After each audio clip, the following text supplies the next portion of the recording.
com a paz do nosso Senhor e Salvador Jesus Cristo. Estamos iniciando mais um programa EBD na TV. Este é um programa transmitido pela TV Cidade Esperança, em Imperatriz, Maranhão. A TV Cidade Esperança pertence à Igreja Evangélica Assembleia de Deus, cujo pastor-presidente é o pastor Raul Cavalcante Batista. Eu sou o pastor Henrique e, se você deseja nos convidar para estarmos aí, é só entrar em contato conosco. O telefone é DDD 99, o telefone 991520454. Esse telefone é TIM e WhatsApp. Queremos comunicar a todos que, a partir deste mês que vem, nós estaremos morando em Americana, cidade de São Paulo. Então você que mora mais para o sul, sudeste, e quiser nos convidar, já vai ficar bem mais fácil e bem mais barato. Então você entra em contato conosco a partir do dia 18, dia 20 do mês de junho. Agora nós já devemos estar morando então em Americana, São Paulo. O nosso e-mail é henriquelhas@hotmail.com ou henriquelhas@gmail.com. Se você deseja nos ajudar enviando qualquer quantia, aí está embaixo o número das contas do Banco Brasil, da Caixa Econômica, do Bradesco. Então nos ajude. Neste trimestre nós temos estudado as lições da CPAD com o tema O Tabernáculo, símbolos da obra redentora de Cristo. Nós temos como comentarista pastor Eliamai Cabral. Nós aqui trazemos aí uma ajuda, alguma coisa extra para ajudar os alunos, ajudar os professores também. Vamos ver então a nossa lição de hoje. Nós vamos estudar aí a lição de número 9, que tem como título A Arca da Aliança. Então hoje estaremos estudando que, na verdade, a primeira e mais importante mobília do tabernáculo é o objetivo do culto. Então, por que se iniciou o culto entrando lá na porta ou pelas cortinas, né, da cerca do tabernáculo? Então, a partir do momento que se entrou ali, já é com a intenção de se prestar um culto a Deus. Então, começa com sacrifícios pelos pecados e existe aí o lavatório, depois, entrando na parte coberta, lugar santo, mesa dos pães da proposição, depois candelabro, depois altar de incenso. E agora, então, nós vamos adentrar ao Santo dos Santos, o Santíssimo. Nós iniciamos o estudo do Santíssimo Lugar, ou do Santo dos Santos, na aula passada. Falamos pouquíssimo sobre a arca. E agora, então, vamos falar exclusivamente nesta lição sobre a Arca da Aliança, ou Arca do Pacto, ou Arca do Testemunho, né? São vários os nomes aí. A Arca do Concerto e vários nomes. Então nós vamos estudar exclusivamente essa arca, o que ela representa. Veja bem que sempre nós podemos dizer assim, essa arca, ela representa a presença de Deus. Porque nesta arca que estava o testemunho, né? Aí as tábuas da lei, estava ali vaso de ouro contendo maná, estava ali a vara de Arão que floresceu. Então, tábuas da lei representando o Pai, maná representando Jesus, o pão da vida, a vara de Arão que floresceu, representando o Espírito Santo. Esta arca tinha ali uma tampa chamada propiciatório, uma tampa de ouro, toda de ouro, com dois querubins, um de um lado, outro de outro. E essa peça era uma só, não era emendado ali os querubins, era uma peça só. Então a placa de ouro com os dois querubins, com as duas asas se encontrando, e seus rostos, ou seja, suas faces, olhando para baixo, olhando para a tampa do propiciatório. Veja que os querubins não foram feitos aí com 4 faces, como eles são apresentados em outros lugares dentro da Bíblia. mas aqui uma face de homem, porque estava ali o pacto de Deus com os homens. Então, ali havia apenas o rosto de homem nos querubins. E eles contemplavam ali, então, a placa de ouro, o propiciatório. Eles olhavam para ali, então era como se Deus estivesse olhando ali o que seria colocado ali. Então, o sangue seria colocado ali como oferta a Deus pelo pecado do povo, para fazer expiação pelo pecado do povo, ou seja, para que o povo fosse perdoado. Então a tampa é a tampa do propiciatório, né? É que encobrir o pecado do povo, é tornar o povo aceitável diante de Deus. Então Deus respondia a esse sacrifício feito uma vez por ano, dia da expiação, que nós vamos estudar bem detalhadamente também na lição para frente. Na lição de número 10, sobre o dia da expiação, que é a próxima lição que nós vamos estudar. Vamos ver então a nossa lição número 9, a Arca da Aliança. O texto aula diz assim: pendurarás o véu debaixo dos colchetes e trará para lá a Arca do Testemunho para dentro do véu. O véu vos fará separação entre o santo lugar e o santo dos santos. Êxodo 26, 33. Então aqui faz menção da construção do tabernáculo e vai falar aqui da divisão, da parte coberta, né? A divisão lugar santo e santo dos santos. Nós falamos na lição passada sobre o véu que separava esses dois lugares. E foi falado então, traga a arca para dentro aqui do lugar santo do santo, ou santíssimo lugar. Então a arca foi colocada lá dentro. Somente a arca estava ali no santo dos santos. Verdade prática. Por meio de Cristo Jesus podemos encontrar-nos com o Deus Santo e Misericordioso. Então veja que a arca representa a presença de Deus. Deus disse bem claramente, e da tampa aqui da arca eu falarei contigo. Mas hoje nós temos o que? Jesus Cristo.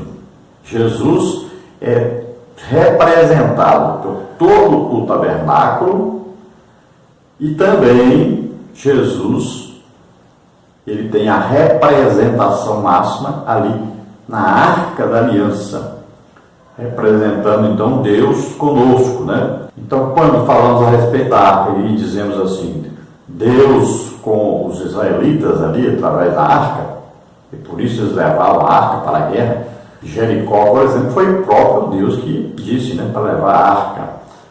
Então é uma ordem de Deus para eles que Deus estivesse sempre no meio deles. Então veja só que hoje, o que nós dizemos? Jesus representa Deus, está conosco.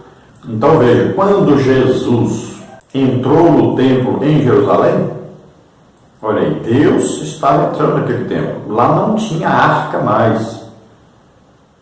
A arca, no ano 586 a.C., invasão babilônica, dali a arca já desapareceu. Não vamos ver mais notícia dessa arca. A última notícia que nós vemos da arca é lá no tempo do rei Josias, quando ele disse para os sacerdotes trazerem a arca para o templo. E a partir daí, a gente não vê mais falar na arca e onde estava essa arca. Em Apocalipse nós vamos ver a menção de uma arca no céu. Mas como no céu as coisas são espirituais e as coisas na terra só representam o que está no céu, então nós não podemos afirmar que a arca que estava aqui na terra de repente apareceu no céu. Então nós não cremos assim. Cremos que esta arca apenas foi roubada ou foi destruída pelo fogo. Não temos notícia dessa arca. Existem várias especulações a respeito da arca, várias escavações, muita gente dizendo que tem essa arca guardada, que sabe onde é que está, mas tudo é especulação. Inclusive os próprios macabeus, né, disseram que Jeremias tinha um envolvimento aí no desaparecimento dessa arca, que tinha escondido essa arca, que essa arca só vai aparecer no milênio, quando Jesus vier governar a terra. Então, não sabemos, não podemos provar nada disso, não podemos ter certeza. Na Bíblia não existe mais essa menção dessa arca, então nós não podemos também afirmar nada sobre o paradeiro dessa arca. E nem a arca tem importância mais, porque Jesus já veio, né? A presença de Deus no mundo veio através de Jesus. Por isso mesmo, Ageu profetizou dizendo que a glória da segunda casa seria maior do que a primeira. Em Salomão, né? No templo em Salomão, veja bem, no tabernáculo veio o fogo de Deus, comprovando a presença de Deus, o apoio de Deus. Veio depois no templo de Salomão a glória de Deus novamente, comprovando a construção daquele templo. A glória de Deus esteve ali, os sacerdotes nem conseguiam ficar de pé, e esse templo foi destruído. Aí veio o templo de Zorobabel, que é o segundo templo, e que foi o que? Reconstruído, né? Lá no templo de Herodes. Herodes mandou reconstruir, mandou consertar o templo, restaurar aquele templo. Então isso aí é o que? É o segundo templo. Então, por isso Ageu, profetizando, diz que a glória da segunda casa, ou seja, essa segunda casa, esse segundo templo, seria maior do que do primeiro, porque neste segundo templo, Deus entrou lá, através de Jesus Cristo, o Filho de Deus, que é Deus, e ele entrou nesta casa. Por isso que nesta casa não tinha mais a arca, porque a arca representava a presença de Deus, e Jesus esteve nesse segundo templo. Então o próprio Deus esteve ali. Então não era necessária a arca. Então quando nós falamos em tabernáculo ou templo, esse tabernáculo e esse templo é representado pelo nosso corpo? É. Então aí o átrio representa o nosso corpo. Aí lugar santo, a alma, santo dos santos, o Espírito. A arca representa a presença de Deus. Então nós também podemos ser chamados de arca de Deus, porque em nós está presente a palavra de Deus, está o Espírito Santo de Deus. Olha aí. Então nós somos sacerdotes do Deus Altíssimo. Então tudo isso existe uma simbologia, que são o quê? Figuras das coisas celestiais, figuras do reino espiritual. Então, tudo no tabernáculo simboliza Jesus, e a arca simboliza também Jesus. Agora, nós podemos dizer que nós mesmos agora somos a arca de Deus na terra. Por quê? Através de quem Deus se manifesta na terra? Através de nós. Olha, estava dentro da arca, tábuas da lei. Quem vai pregar a palavra de Deus? Somos nós. Estava ali maná, pão, alimento. Nós é que vamos alimentar a multidão com o pão do céu, com Jesus, falando de Jesus. Olha, estava a vara de Arão que floresceu, representando o Espírito Santo. Nós somos cheios do Espírito Santo. E nós é que vamos o quê? Ser responsáveis por abrir o coração e deixar Deus nos usar poderosamente. Então, vem aí as manifestações do Espírito Santo para abençoar as pessoas. Então, nós representamos Deus na terra. Deus se manifesta, a presença de Deus vem através de nós, da igreja, todos nós, crentes. Então, cada um de nós é um tabernáculo de Deus? É. Cada um de nós é uma arca de Deus na terra? É. Então, tudo isso tem um simbolismo. Primeiro, simbolismo de Jesus. Então, como nós agora somos filhos de Deus, Jesus está sentado à direita do Pai, onde intercede por nós. Então, nós representamos Jesus na terra. Por isso mesmo, nós somos chamados cristãos. Porque imitamos a Jesus, representamos Jesus. Agora, quando vamos a um culto, né, que prestamos a Deus, nós estamos, então, aí fazendo aquilo que existia no tabernáculo, existia no templo, um culto prestado a Deus. O objetivo é a manifestação de Deus, ou seja, o objetivo de todo o culto era chegar na arca. Então nós prestamos um culto a Deus hoje, e nosso objetivo é que Deus se manifeste nesse culto. Então ele vai se manifestar. Aí ele vai trazer o quê? A sua presença. E quando Deus aparece, o que acontece? Sempre vai haver a presença de Deus, vai haver a alegria do Espírito, vai haver aí manifestações do Espírito Santo, né? Curas, milagres. Deus vai falar conosco, vai haver aí batismo no Espírito Santo, salvação, libertação. Então tudo isso é resultado da manifestação de Deus. Nós vamos ao culto prestar um culto a Deus, mas quando Deus se agrada desse culto, que ele se manifesta, então ele vai trazendo bênçãos a todos. Vamos ver agora a leitura bíblica em classe, que está no livro de Êxodo, capítulo 25, versículos 10 até o 22. Vamos ver. Também farão uma arca de madeira de cetim, o seu comprimento será de 2 côvados e meio, e a sua largura de 1 côvado e meio, e de 1 côvado e meio a sua altura. E cobri-la-ás de ouro puro por dentro e por fora, a cobrirás, farás sobre ela uma coroa de ouro ao redor. E fundirás para ela 4 argolas de ouro, e as porás nos 4 cantos dela, 2 argolas de um lado dela, e 2 argolas do outro lado dela.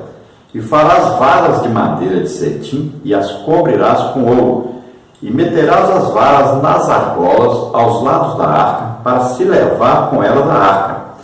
As varas estarão nas argolas da arca, e não se tirarão dela. Depois porás na arca o testemunho que eu te darei. Também farás um propiciatório de ouro puro, o seu comprimento será de 2 côvados e meio, e a sua largura de 1 côvado e meio. Farás também 2 querubins de ouro batido os farás nas 2 extremidades do propiciatório. Farás um querubim na extremidade de uma parte, e o outro querubim na extremidade da outra parte. De uma só peça, com o propiciatório, fareis os querubins nas 2 extremidades dele. Os querubins estenderão as suas asas por cima, cobrindo com as suas asas o propiciatório. As faces deles, uma defronte da outra, as faces dos querubins estarão voltadas para o propiciatório. E porás o propiciatório em cima da arca, depois que houveres posto na arca o testemunho que eu te darei. E ali virei a ti e falarei contigo de cima do propiciatório, do meio dos 2 querubins que estão sobre a arca do testemunho, tudo o que eu te ordenar para os filhos de Israel. Então veja que Deus está dizendo que a partir do momento que é construído o tabernáculo, ele vai falar agora com Moisés através daquela tampa da arca ali. Ele vai vir ali, vai se manifestar ali, no meio dos 2 querubins que se juntavam as asas ali, sobre a arca do testemunho, ou a arca da aliança. E ele diz então que isso vai começar a acontecer depois que ele der o testemunho para ser colocado dentro da arca. E esse testemunho era as tábuas da lei que seriam dadas a Moisés. Então, a partir desse momento, Deus falaria com Moisés ali. Depois, Arão também, sumo sacerdote, ali receberia e veria que Deus se manifestou ali. Depois de Arão vem o seu filho Eleazar, e daí para frente. Ali é o lugar, então, da presença de Deus, onde Deus falaria, então, com o seu povo, a partir da construção desse tabernáculo. Na lição de hoje, nós teremos aí os seguintes tópicos e subtópicos. Tópico 1, a descrição da Arca da Aliança. Subtópico 1, os nomes da Arca. Subtópico 2, a construção da Arca. Subtópico 3, o símbolo das 2 naturezas de Cristo. No tópico 2, nós veremos o propiciatório da Arca. Subtópico 1, a tampa da Arca. Subtópico 2, a simbologia da tampa da Arca.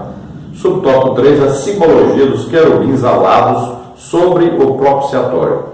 No tópico 3, nós veremos os elementos sagrados dentro da arca. Subtópico 1, as tábuas da lei. Subtópico 2, um vaso com maná no deserto. Subtópico 3, a vara que floresceu.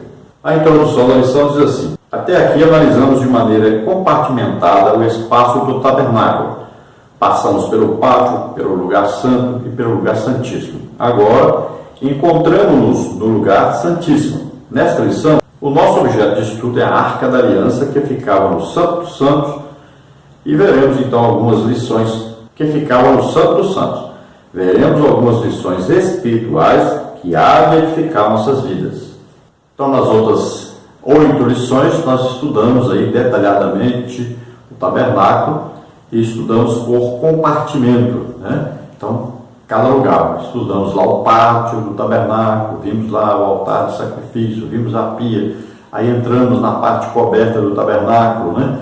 Aí vimos aí a mesa dos pães da proposição, vimos lá o candelabro, vimos o altar de incenso, aí entramos no Santo dos Santos, ou Santíssimo Lugar, aí estudamos aí a cortina, né? Aí o véu, estudamos todo o interior e agora vamos estudar a arca, exclusivamente então a Arca da Aliança. Tópico 1, a descrição da Arca da Aliança, Êxodo 25:10. Subtópico 1, os nomes da arca. Subtópico 2, a construção da arca. Subtópico 3, o símbolo das duas naturezas de Cristo. Subtópico 1, os nomes da arca. A designação hebraica dada à arca significa cofre, casa de madeira, baú. Nas Escrituras Sagradas, diferentes nomes identificam esse precioso objeto. A Arca de Deus, a Arca do Senhor, a Arca da Aliança, a Arca do Testemunho. Então era a peça mais valiosa e importante do tabernáculo, porque ocupava o primeiro lugar da vida espiritual de Israel. Então, para Israel, não havia nada mais importante do que a Arca da Aliança. Então, para eles, a arca estava com eles, Deus estava com eles. Então, esta era a noção exata do que representava a arca para o povo de Israel. Então, não era tanto nem o tabernáculo em si, mas a arca. Então, a arca representava para eles exatamente Deus no meio deles. Veja bem que o objetivo, então, de todo o culto era chegar à arca, né? Porque ali Deus se manifestava. Então, para eles, falava arca, era a mesma coisa que dizer Deus. Vamos para a guerra, leve a arca, porque Deus vai estar conosco. Então, assim, eles pensavam e eles não tinham uma noção da presença de Deus em toda parte sem ter a arca. Para eles, para Deus estar, a arca tinha que estar. Subtópico 2, a construção da arca. Êxodo 25, 10 e 11, né? O objeto mais valioso e santo do tabernáculo, a Arca da Aliança, foi construída de maneira especial, madeira de cetim ou acácia, e revestimento com ouro puro, tanto por dentro quanto por fora. Foram os materiais nobres usados para a construção da peça. Sua forma era retangular e suas medidas eram de 2,5 côvados de comprimento, 1,5 de largura e 1,5 de altura.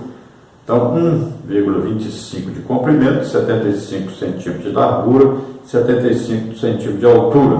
Esses são valores aproximados, baseados aí no côvado de 45 centímetros. Como a madeira de acácia não ficava exposta e o que se podia ver era o dourado da arca, a imagem faz uma perfeita tipologia das duas naturezas de Jesus Cristo, verdadeiro homem e verdadeiro Deus. Essa doutrina é uma das mais importantes da fé cristã. O objeto, a mobília do tabernáculo mais importante era a Arca da Aliança. E era o objetivo principal de todos os inimigos de Israel. Veja bem que quando eles atacavam Israel, eles tinham por objetivo tomarem aquela arca, porque a arca representava Deus. Então, para entrar na cidade, olha, eles passavam pelos muros, derrubavam os muros da cidade, né? E o objetivo deles, chegar no templo, passava pelo átrio, lugar santo, depois santíssimo, e o objetivo deles então era a arca, porque ali estava o Deus dos hebreus. Este era o objetivo então dos inimigos de Israel. E para todo judeu, a arca então representava Deus, era a mais importante coisa que existia no tabernáculo e depois no templo.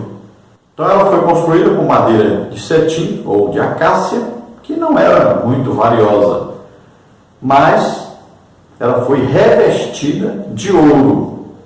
Então a arca, ali a vasilha, o baú, foi construído de madeira de cetim ou madeira de acácia. Essa madeira não é uma madeira nobre. Poderia ser construído, por exemplo, de cedro, como Salomão importou cedro lá do Líbano. Mas ela foi construída com a madeira ali, que tinha ali próxima Então, olha só, essa madeira, ela tem um significado, a simbologia da o quê? Da humanidade de Cristo. Então, dentro, ninguém via lá de fora, mas dentro tinha ali a humanidade de Cristo. Do lado de fora, o ouro representa a realeza, a divindade, né, de Cristo. Então, aí as duas naturezas de Cristo, ao mesmo tempo homem, ao mesmo tempo Deus. 100% homem, 100% Deus. Nunca deixou de ser Deus. Não é porque se humanizou que deixou de ser Deus. Ele fez o quê? Ele deixou as prerrogativas divinas e se tornou em tudo semelhante ao homem, mas não deixou de ser Deus. Então ele era um homem perfeito enquanto estava aqui na terra. E essa doutrina é muito importante para todo cristão. Ele deve entender que Jesus continuou sendo Deus. Antes de existir qualquer coisa, Jesus já existia, Jesus é Deus. Então, quando ele vem e nasce na terra como homem, ele não deixou de ser Deus. Continua sendo Deus. Agora, como homem, então, ele se torna em tudo semelhante ao homem, menos no pecado, é claro, porque nunca pecou. Mas ele também, olha, é cheio do Espírito Santo. Ele é usado pelo Espírito Santo, guiado pelo Espírito Santo, mostrando a nós que todo homem pode imitar Jesus, sendo que cheio do Espírito Santo, sendo cheio do Espírito Santo, sendo guiado pelo Espírito Santo. Então ele vai fazer uma grande obra, pregar o Evangelho como Jesus pregou, vai orar pelas pessoas, grandes milagres vão acontecer como aconteceu com Jesus, vai ter aí várias revelações como tinha com Jesus. Né? Jesus mesmo disse, farão maiores obras do que estas, porque eu vou para o Pai. Então, nós estamos aqui, então, imitando Jesus, nós representamos Jesus. Então, nós podemos pregar como ele pregou, podemos ser usados como ele foi usado pelo Espírito Santo. Um dia vamos ser igual a Jesus? Nunca. Iguais a Jesus, nunca. Mas a Bíblia diz que nós olhamos para Jesus, autor e consumador da nossa fé. E nós vamos tentando imitar Jesus, nos aproximarmos cada vez mais de Jesus. Nunca vamos ser iguais, mas vamos procurar imitá-lo cada dia mais. Aí nós estamos disponibilizando para você aí figuras ilustrativas, né? Slides. Lá nós temos um site onde nós colocamos esses slides. Nós colocamos também aí nos grupos, né, que nós participamos, colocamos aí o PowerPoint aí da lição, com todas as figuras que nós usamos, mas aí está o endereço do blog, lá onde nós disponibilizamos gratuitamente todos os slides. Você pode pegar toda semana, que os alunos vejam uma figura do tabernáculo, da mobília do tabernáculo, né, do tabernáculo completo, tudo, para que eles tenham melhor aprendizado. Sem mostrar uma figura, fica muito difícil ministrar a aula. Então eles terão que ver aí como era a arca, o que tinha na arca, como é que era a tampa da arca. Então tudo isso é importante mostrar. Subtópico 3, o símbolo das duas naturezas de Cristo. O ouro simboliza então a divindade de Jesus e a madeira sua humanidade, como está em Hebreus capítulos 1 e 2. Símbolo da plenitude da presença de Deus entre o povo judeu, a arca aponta para uma verdade revelada no Novo Testamento acerca de nosso Salvador, porque nele habita corporalmente toda a plenitude da divindade. Colossenses 2,9. Ou seja, Cristo é o Emanuel, isto é, o Deus conosco, o Verbo que se fez carne e habitou entre nós. Mateus 1,23, Isaías 7,14, e Isaías também 9,6, João 1,14. O apóstolo Paulo ainda escreve: sem dúvida alguma, grande é o mistério da piedade, aquele que se manifestou em carne. 1 Timóteo 3,16. É uma verdade consoladora saber que hoje temos à destra de Deus um sumo sacerdote que sabe o que se passa com a nossa vida e ainda compadece-se por ela. Hebreus 4,15. Portanto, não hesite em chegar ao trono da graça com confiança. Hebreus 4,16. Então, como dissemos no subtópico passado, aí a madeira simboliza então a humanidade de Cristo, o ouro simboliza então sua divindade. E nós devemos saber que toda a completude estava em Cristo. Então toda a plenitude de Deus estava em Jesus. Então Jesus é o que? É completo, é Deus mesmo, e era o homem perfeito. Então, toda a plenitude do Espírito Santo estava sobre ele. Nós vimos aí no candelabro, na representação da unção do Espírito Santo, a completude, a plenitude de todo o poder de Deus estava sobre Jesus. Então, olha só, ao mesmo tempo ele é Deus, que não existe nem como falar assim, é o Deus perfeito, não existe isso. Deus é Deus. Deus é o autor da perfeição, da sabedoria. Deus sabe tudo, Deus está em toda parte, Deus pode qualquer coisa. Então, olha só, Jesus é Deus. Agora, como homem, ele é um homem perfeito. Não existia nenhum defeito em Jesus. Nada do que Jesus falou nós podemos colocar em dúvida ou dizer, será que é isso mesmo? Não existe isso. Então Jesus é a perfeição. Então ele, como homem, foi um homem perfeito. Toda a plenitude de Deus estava nele. Toda a plenitude de Deus estava sobre ele. Então as suas faculdades mentais, né? A sua saúde física também, aí o seu poder, tudo estava ali.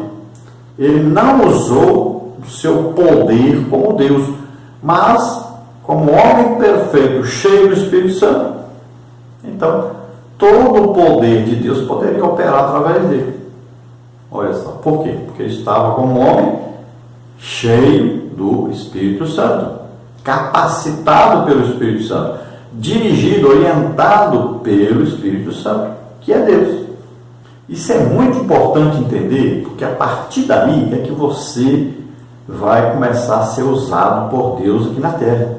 Quando você entender que o mesmo Espírito Santo que estava em Jesus está em nós.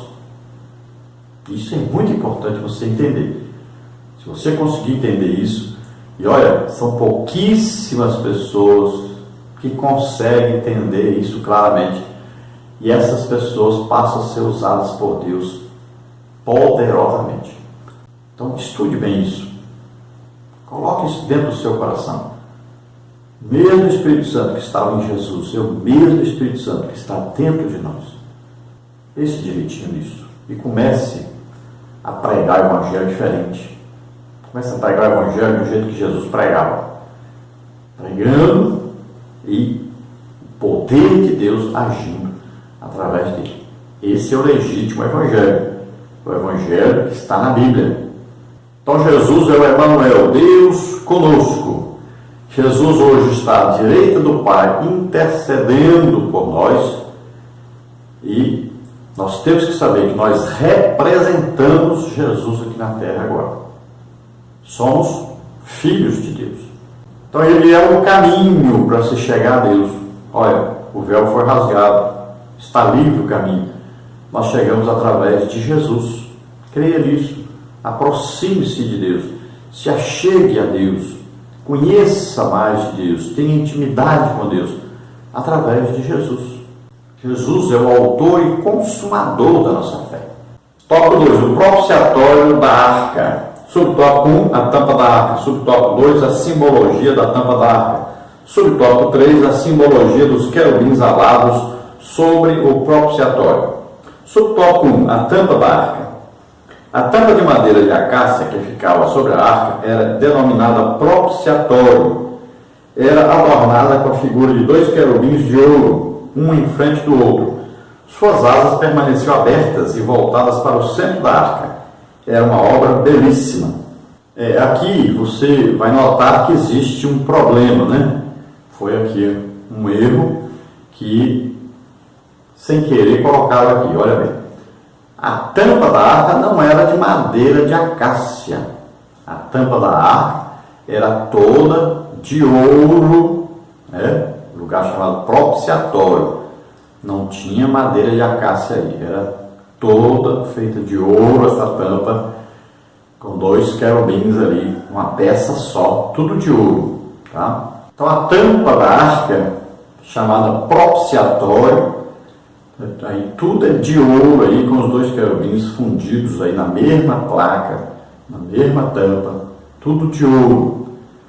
E Ali significava o quê? Lugar de fazer propiciação. O que é propiciação? Olha aí, propiciação, você vê aí a palavra, né? Do hebraico, capar, cobrir, purificar, fazer expiação, fazer reconciliação, cobrir com betume, cobrir ou passar uma camada de betume, né? Encobrir, pacificar, propiciar, cobrir, expiar pelo pecado, fazer expiação por, cobrir, expiar pelo pecado por pessoas através dos ritos legais, ser coberto, fazer expiação por, ser coberto.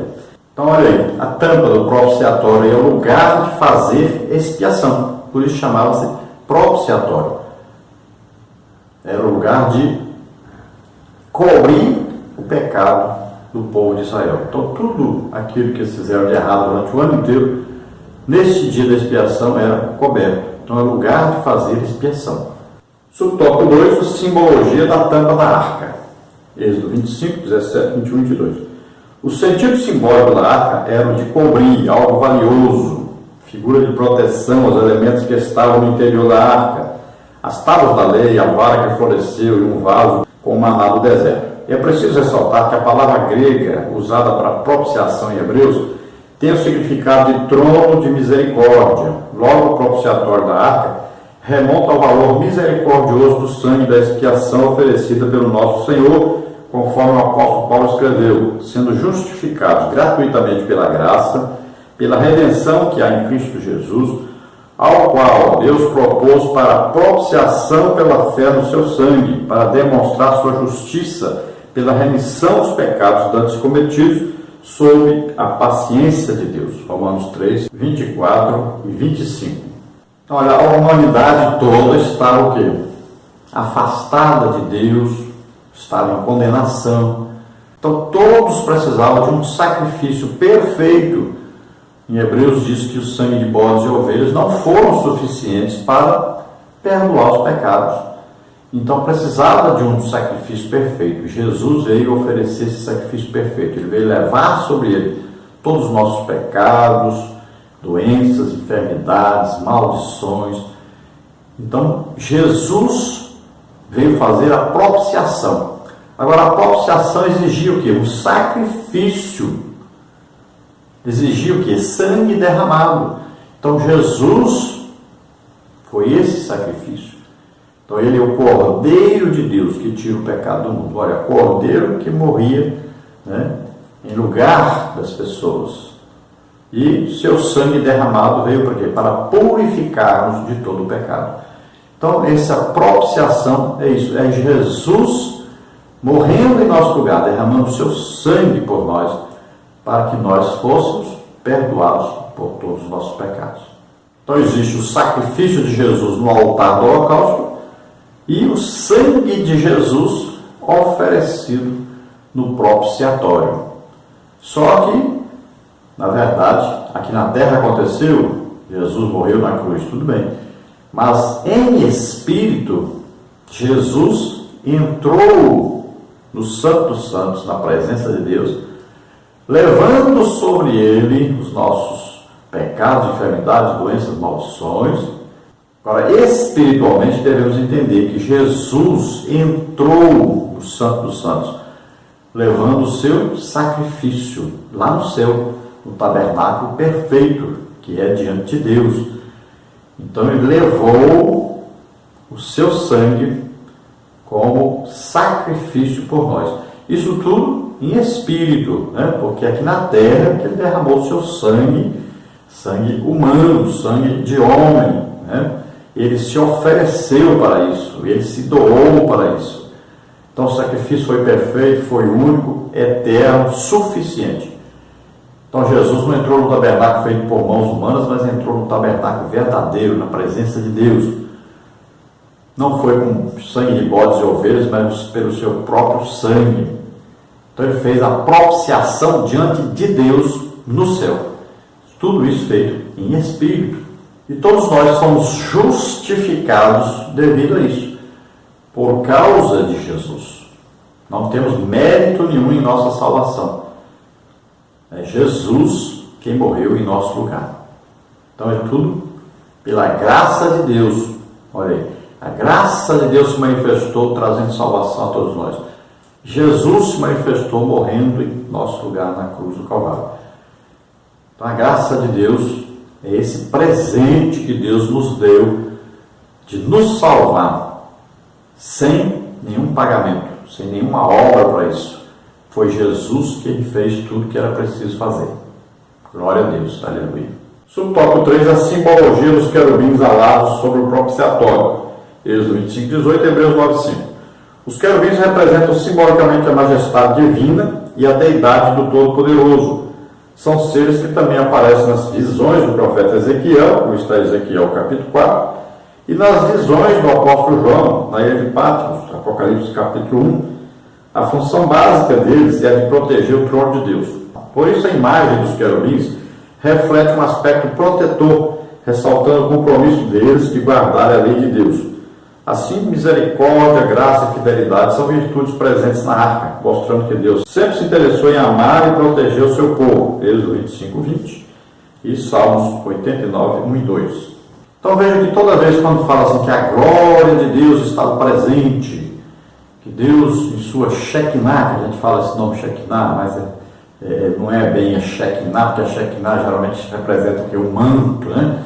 Mas Deus em sua presença majestosa, gloriosa. Então, quando fala disso, fala que os querubins estavam presentes. Então, essa figura de querubim, ela indica a presença gloriosa de Deus. E nós entendemos a palavra, né, assim como um querubim, como se fosse um protetor. Mas Deus não precisa de proteção. Então, esse protetor pode ser mais uma proteção das coisas de Deus, né, do que uma proteção de Deus. Então o sentido aí é o sentido de que Deus, em sua misericórdia, coloca seres para não deixar que nós nos aproximemos sem podermos nos aproximar.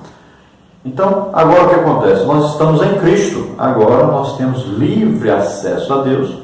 Não se preocupe, nenhum querubim vai impedir você de falar com Deus, de estar na presença de Deus. Os querubins foram usados lá, né, no jardim do Éden para impedir que o homem tivesse acesso à árvore da vida. Os querubins, aí no jardim, nós chamamos de jardim Éden lá, mineral, né, estava ali como proteção. E veja bem que proteção de um jardim, não é proteção de Deus. Acabou que o querubim, escolhido como um anjo de luz, foi o que se rebelou contra Deus. Aquele que deveria estar ali protegendo, acabou ele mesmo transgredindo e ele sendo expulso do céu.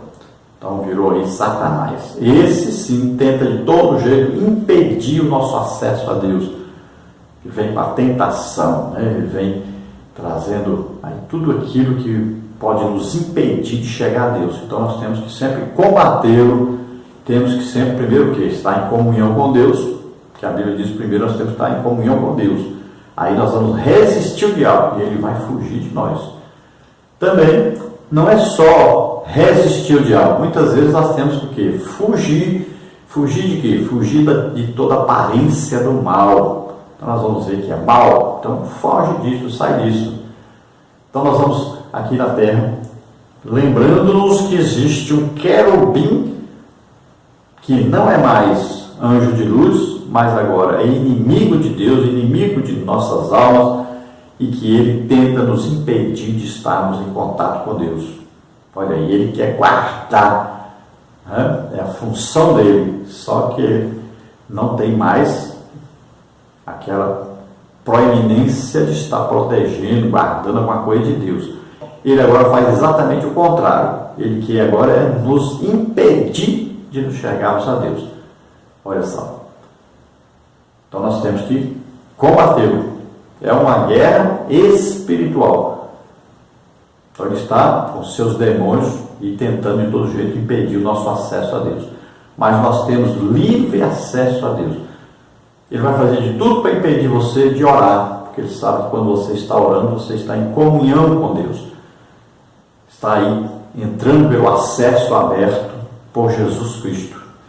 Então, cuidado. Muita gente esqueceu a oração. E isso é a ação de Satanás. Ele faz de tudo para impedir esse acesso a Deus. E nós temos que fazer isso. Estudar a Bíblia, conhecermos mais sobre Deus e estarmos sempre orando, que é entrarmos nessa presença de Deus, nessa comunhão com Deus. Todo crente deve se esforçar por orar e orar cada dia mais. Então veja que aqueles dois querubins ali, na tampa da arca, do propiciatório ali, eles olhavam para a tampa, né, como se tivesse assim, Deus olhando e vendo, deixa eu ver aqui o sacrifício em lugar do povo, deixa eu ver aqui o sangue derramado em lugar do povo, deixa eu ver aqui, deixa eu perdoar o povo, deixa eu demonstrar o meu amor, a minha misericórdia para com o povo. Então estão ali simbolizando então a presença de Deus naquele lugar. Tópico 3, os elementos sagrados dentro da arca. Como mencionamos anteriormente, 3 principais objetos estavam no interior da arca. Então nós vamos ver aí, subtópico 1, as tábuas da lei, subtópico 2, um vaso com maná no deserto, subtópico 3, a vara que floresceu. Então lembramos que nenhum ser humano poderia olhar para dentro da arca, porque se fizesse isso, poderia morrer. E aconteceu uma vez, né? Bet-Semes, olha lá, mais de 50 mil pessoas morreram porque olharam para dentro da arca. Olha o que está escrito em 1º livro de Samuel 6,19. E o Senhor feriu os homens de Bet-Semes, porquanto olharam para dentro da arca do Senhor, feriu do povo 50.700 homens. Então o povo se entristeceu, porque o Senhor fizera tão grande estrago entre o povo. Então olha só, que a arca era coisa sagrada. Ninguém podia tocar, ninguém podia olhar para dentro. Nós vamos ver a morte de Uzá. Uzá, a arca estava ali antes, na sua casa. Então ele achava que era uma coisa normal. Isso ocorre muito com filhos de pastores. Eles começam a achar que na igreja tudo é normal, pode-se conversar o que quiser dentro da igreja, fazer o que quiser, usar a roupa que quiser, falar o que quiser, porque se acostumam com o ambiente. O ambiente é sagrado, o ambiente é para se prestar culto a Deus. Mas aí, como todo dia ele está ali, como eles convivem com seu pai, então ele começa a achar que não precisa mais de tanto respeito, não precisa mais de tanto temor, né? Ele sabe os defeitos do seu pai, a intimidade do seu pai, então ele começa já a achar que seu pai não é um pastor, mas apenas o seu pai. Então ele começa a confundir as coisas. Então ele começa a achar que o sagrado é profano, confunde essas coisas. Foi o que aconteceu, por exemplo, com os filhos de Eli, os filhos de Samuel. Olha aí. E aqui também Uzá estava acostumado com a arca. E quando os bois tropeçaram ali, ele segurou na arca. Deus não precisa de ajuda. E aquela arca era um objeto sagrado, não podia tocar. Ele morreu por causa disso. Então, é um caso sério isso. A falta de reverência do ser humano com as coisas de Deus. Vamos aí, então, subtópico 1. As tábuas da lei. Êxodo 25, 16, 21, Deuteronômio 10, 1 a 5. Pelo poder divino, Deus esculpiu em 2 tábuas a sua lei para Israel. Aqui estamos nos referindo às segundas tábuas da lei. Veja em Deuteronômio 10, 1 a 5. Pois as primeiras foram quebradas por Moisés depois de o povo israelita praticar idolatria com bezerro de ouro. Êxodo 32, 19 e 20. Entretanto, as tábuas guardadas na arca foram uma segunda cópia produzida pelo próprio Deus. Assim elas estariam protegidas e seus princípios norteariam o povo. Então Deus diz para Moisés colocar dentro da arca as tábuas da lei. São 2 tábuas. As primeiras, Moisés quebrou quando o povo estava adorando o bezerro de ouro, mas Moisés subiu de novo ao monte. Moisés teve 2 jejuns de 40 dias completos, olha só. Passou 40 dias primeiro para receber as 2 tábuas, quebrou as 2 tábuas, depois passou mais 40 dias de jejum para receber as segundas tábuas. Então essas segundas tábuas aí foram colocadas dentro da arca. Além das tábuas foram colocados, é claro, o maná, né, um vaso contendo maná, e a vara de Arão que floresceu. Então veja só que essas tábuas representavam o quê? A lei de Deus, representavam, quem deu a lei foi Deus Pai, representava Deus Pai dentro da arca. O maná representava Jesus, a vara de Arão representava o Espírito Santo. Então a presença de Deus, olha só, a arca representando a presença de Deus. A lei, né? Jesus, o Salvador, a lei condena, Jesus salva. Aí vem o Espírito Santo que nos convence do pecado, da justiça e do juízo, nos ajuda aí para sermos salvos. Subtópico 2, um vaso com maná do deserto, Êxodo 16, 33 a 35. Originalmente, quando o maná ficava de um dia para outro, apodrecia, Êxodo 16, 19 e 20. Porém, o maná contido na arca da aliança não sofria qualquer tipo de deterioração. Isso sinalizava a provisão do Deus Altíssimo para o seu povo. Da mesma forma, essa imagem aponta para o Senhor Jesus como o maná celestial, o pão vivo que nutre e sustenta a sua igreja. Nosso Senhor foi quem disse: eu sou o pão da vida, aquele que vem a mim não terá fome. João 6,35. Portanto, coma desse pão e alimente-se da verdadeira vida. Bom, nós vemos que quando Deus envia o maná, o que acontece? Deus disse: olha, cada um recolhe aí 2 litros para cada um, só recolha para um dia. Aí, o que eles fizeram? Alguns recolheram para mais de um dia, pensando que ia faltar depois. Então, no dia que eles fizeram isso, aquilo que eles pegaram a mais apodreceu e criou até bicho. Desobedeceram a Deus. Deus fornece a provisão do dia. Até Jesus disse sobre um homem louco, né? Guardou muito os celeiros, encheu e disse: agora eu vou descansar, não vou fazer mais nada, porque eu já tenho suficiente para viver o resto da vida, a subsistência está garantida. E Deus disse: louco, se hoje pedir a tua alma, para quem você vai dar? O que tu tens para dar, para oferecer a Deus? Como é que está a sua vida? Está preocupado com coisa material, com comida? Preocupe-se com a sua alma.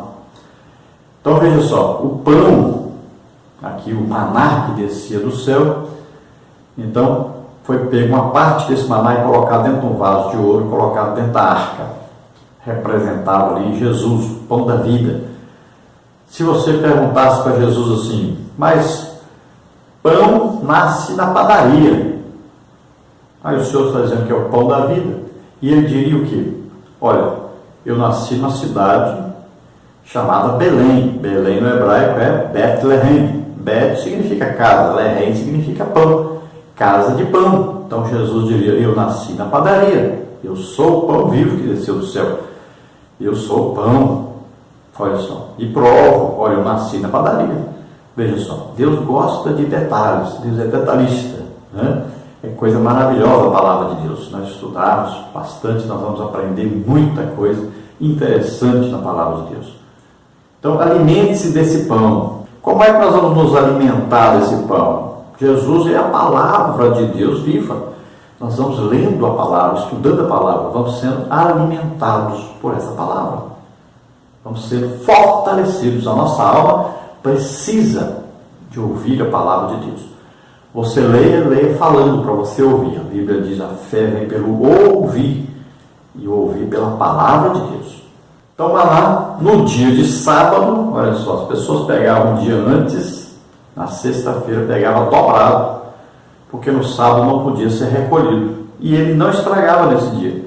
Assim também, aquele maná que foi colocado dentro da arca, ele não apodrecia. Durante todo o tempo que a arca existiu, o tabernáculo, por exemplo, foi 500 anos de tabernáculo.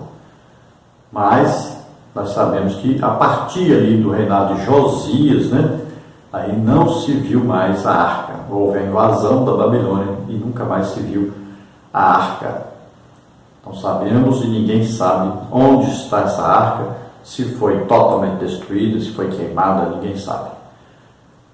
E ninguém pode aí, né, ficar especulando e dizendo que eu sei, ela está em tal lugar, ela foi colocada em tal lugar e tal. Existem muitas especulações, mas nada comprovado realmente. Subtópico 3, a vara que floresceu, números 17, 1 a 10. Quando houve a rebelião contra Arão, promovida por Coré, Deus mandou Moisés apanhar 12 varas e escrever o nome de cada tribo em cada uma delas. Entretanto, concernente à vara da tribo de Levi, o nome que deveria ser inscrito nela era o de Arão. Pela manhã, diferentemente das outras varas, a de Arão havia florescido, e os chefes das outras tribos tiveram de reconhecer a escolha de Arão como ungido de Deus para exercer o sacerdócio de Israel. Essa vara serviria de uma memória ao povo de Israel quanto à escolha de Deus ao ministério sacerdotal. Esse milagre mostra com clareza que o Altíssimo é quem designa seus ministros para uma grande obra. Ele é o dono de tudo e age segundo o seu maravilhoso propósito. Romanos 8, 28 a 30, 1 Coríntios 1, 26 e 27. Então veja o que aconteceu ali.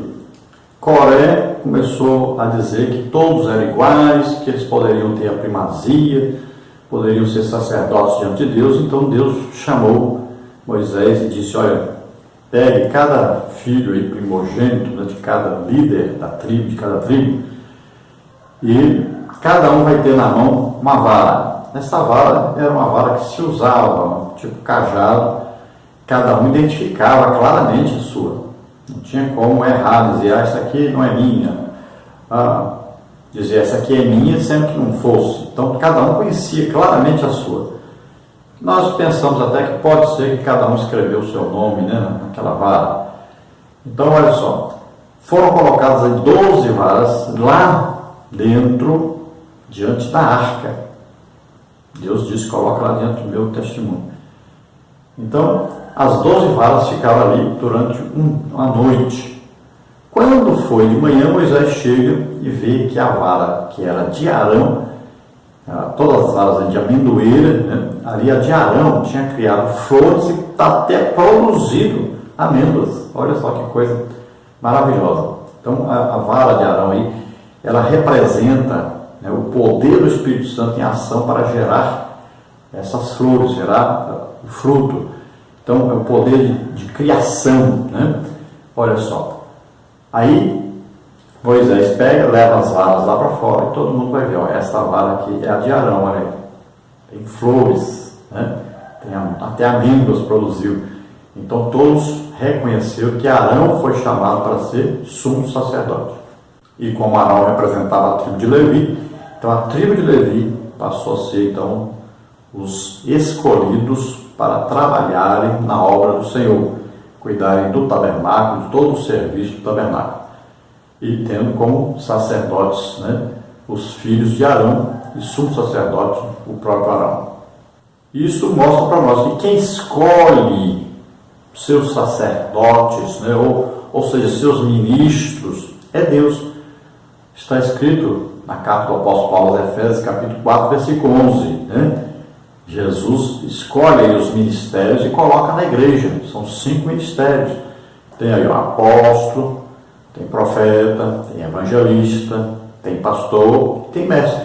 São 5, assim como o corpo humano são 5 sentidos, o corpo de Jesus na terra, a igreja, tem aí 5 ministérios.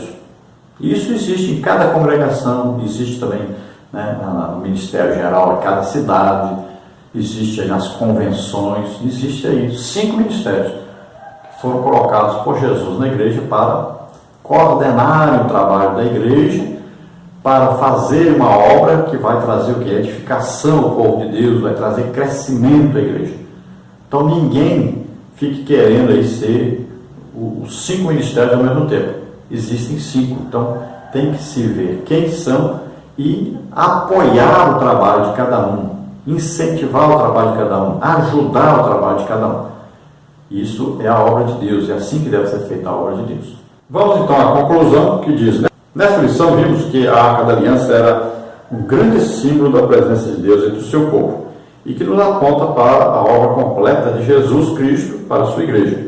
Nesses últimos dias o Senhor nos deixou o Consolador. Não precisamos mais carregar uma arca para desfrutar da presença de Deus, pois o Espírito Santo habita em nós. Então vimos aí a arca como símbolo, né, da presença de Deus.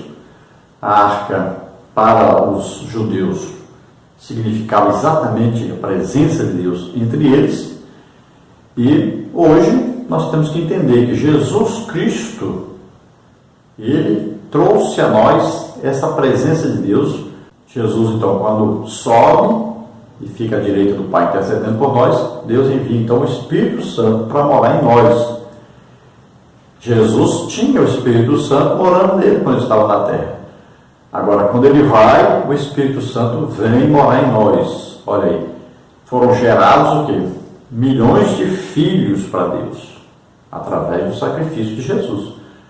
Nós nunca receberemos o Espírito Santo se Jesus não tivesse morrido por nós, não tivesse ido a Deus, né? Porque ele diz, olha, convém que eu vá, porque se eu não for, o Espírito Santo não vem. Olha aí. Então ele fez a obra perfeita e foi para o Pai. Aí o Pai envia o Espírito Santo a todo aquele que aceita Jesus como Senhor e Salvador. Olha só.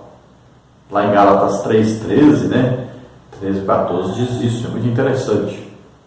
Lá diz, olha, Cristo nos resgatou da maldição da lei, fazendo-se maldição em nosso lugar, porque está escrito, maldito todo aquele que morrer no madeiro, para que a bênção de Abraão chegasse até nós, os gentios, e para que pela fé recebêssemos o Espírito Santo. Olha, coisa maravilhosa. Nós recebemos o Espírito Santo quando cremos que Jesus morreu por nós, ressuscitou, está à direita de Deus, intercedendo por nós. Então o Espírito Santo vem morar em nós e agora a arca de Deus na terra somos todos nós. Deus se manifesta na terra hoje através de nós.